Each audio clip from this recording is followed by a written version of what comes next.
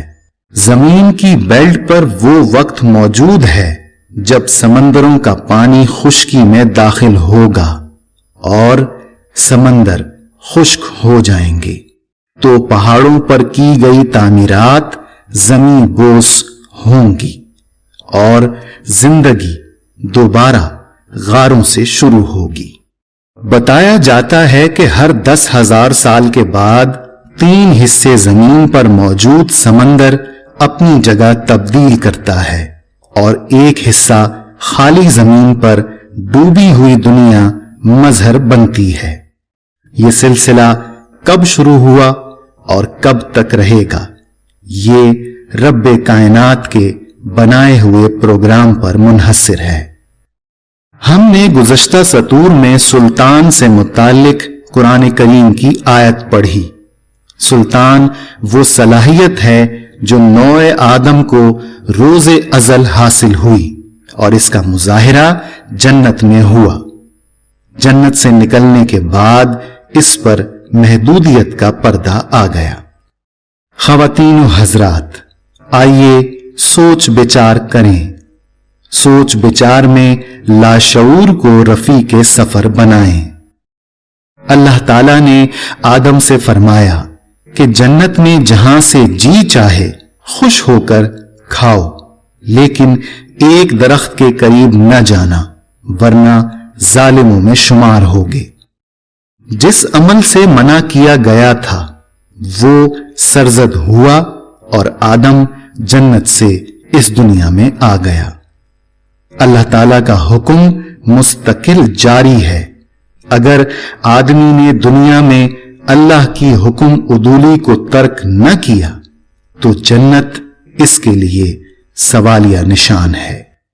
محترم بہن بھائیوں، بچوں اور بزرگوں، دنیا عارضی ہے، یہ اللہ کی طرف سے ہے اور اللہ کی طرف لوٹ رہی ہے۔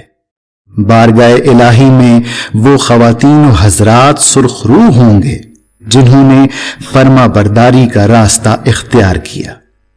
کیا ہمیں نہیں سوچنا چاہیے کہ انبیاء کرام علیہ السلام اور خاتم النبیین رسول کریم صلی اللہ علیہ وسلم کی معرفت، اللہ تعالیٰ کے احکامات ہم تک پہنچے؟ ان پر کتنا عمل ہو رہا ہے اور کتنی نافرمانی ہو رہی ہے؟ درخواست ہے کہ صبح سے رات کو سونے سے پہلے تک جو اعمال آپ نے کیے ہیں لکھیے کہ ان میں سے کتنے اعمال اللہ اور رسول کے لیے قابل قبول ہیں اور کتنے سوالیہ نشان۔ آخری آسمانی کتاب قرآن کریم میں ارشاد ہے، اے گروہ جنات اور انسان، اگر تم زمین اور آسمانوں کے کناروں سے نکل سکتے ہو تو نکل کر دکھاؤ۔ تم نہیں نکل سکتے مگر سلطان سے۔ سورہ رحمان آیت 33۔